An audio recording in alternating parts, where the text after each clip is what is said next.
So this week is a very exciting week. We have the biggest football game of the year right around the corner. We have the Super Bowl.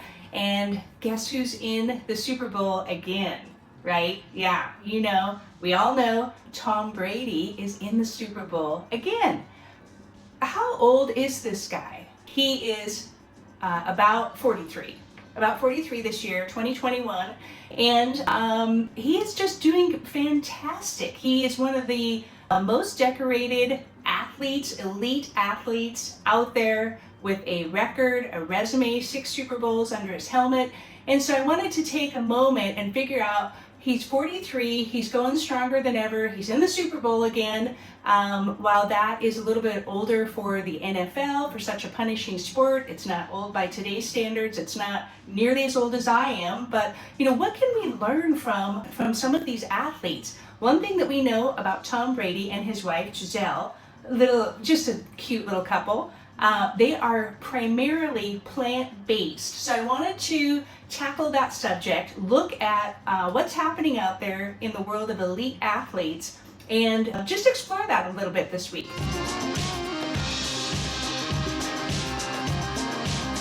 So Tom Brady and his wife Giselle have personal chefs, and one of the chefs, this was a few years back, had done quite a few interviews. A noted one was with Boston.com.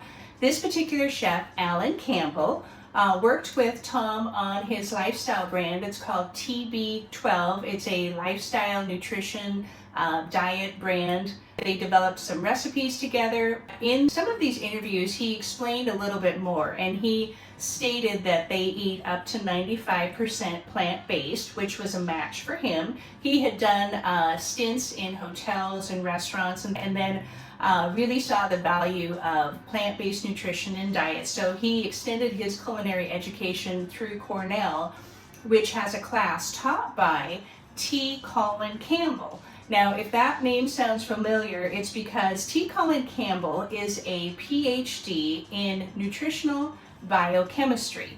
He was the one that authored the China Study. The China Study is a book, heavy book, research book with a lot of statistics. I have a link to that below in the description. But it compared the diets between traditional Chinese populations, which is heavy rice, vegetables, to, and comparing chronic diseases and things like that, cancer rates, to the standard American diet, which, as we know, is very heavy on animal-based products like meat, dairy, eggs, things like that. Through some of these interviews with their chefs, of course, you're never going to know how celebrities, athletes eat unless you're having breakfast and dinner with them. From some of these interviews, we know a little bit more.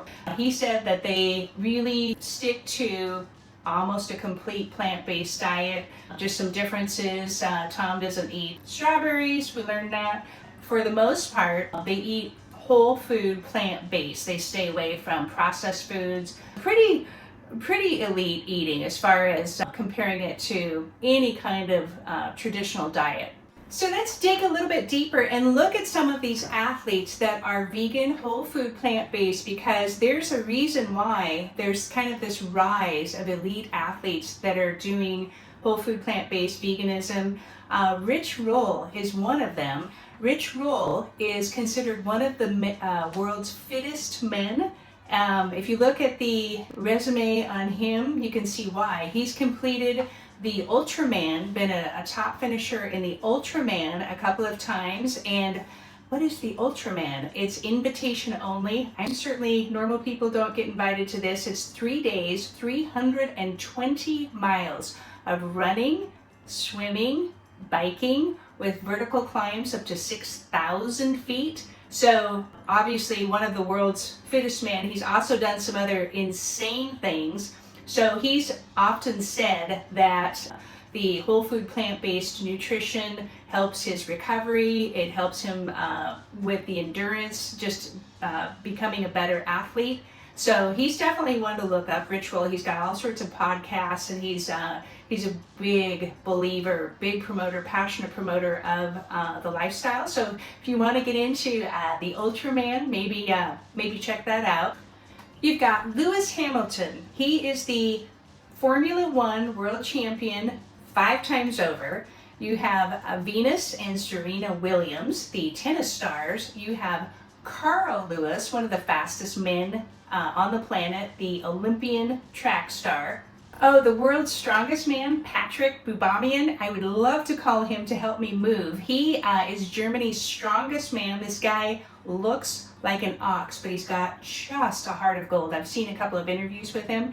He has a couple of Guinness Book of World Records. He did one insane thing where he walked with 1,260 pounds, 1,260 pounds. He walked across the stage.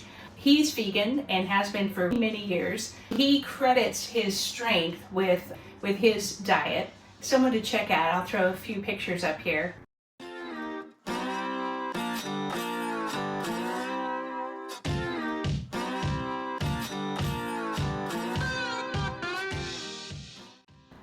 Speaking of strongmen and bodybuilders, some of the most, let's call them buff, let's call them ripped, some of the most ripped guys on the planet, Mr. Universe would be one, Barney. I will throw some pictures up. Nimai Delgado. He is also one of the most decorated bodybuilders out there today. And if you want to ask the question, the age-old question that plant-based vegans get of the concern, very concerned question, where do you get your protein? These would be great guys to ask because they do not get any protein from animal products. They're all 100% plant-based. If you're interested in these athletes and some of their really specific stories, I would highly recommend the documentary called The Game Changers. It's on Netflix and it has interviews with doctors. It gets into the science, the biochemistry of the efficiency of plant-based versus animal-based nutrition. There is the producer of it. His name is James Wiltz. You may have heard his name before. He was a decorated mixed martial artist, and he started doing a lot of research. He did like 7 years research and interviews, put together with the help of a lot of other heavy hitters, this documentary, a lot of other people in the sports industry. And so it's very interesting. It's very eye-opening. Check it out. It's called The Game Changers. As we look at these top athletes, the most elite physical specimens on the planet, the most ripped bodybuilders, like a Tom Brady, he's in the Super Bowl. Once again, what we want to do is figure out what we can learn from this. So what are the takeaways for normal people like you and I? One of the critical things I want to mention in this video is that even though all of these guys and women are primarily plant-based, so technically they're a vegan is not necessarily what you want to go for. And here's why. With a vegan diet, you can also have a junky diet. So we want to call it a junk-free vegan, whole food, plant-based.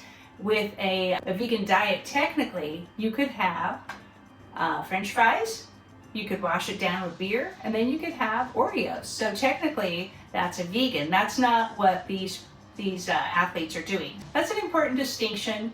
For me personally, it just has given me so much more energy. My labs are fantastic. And so these are just the kinds of things. Hopefully I will prevent any kind of chronic disease that are so common today. I'm doing everything that I can, and I think that's what we want to strive for, is just to be the best that you can be. It's a journey for everybody. In the meantime, I'm going to get to my appetizers for our little scaled down Super Bowl party, and let me know if you have any questions at all. Let's get inspired and let's do this.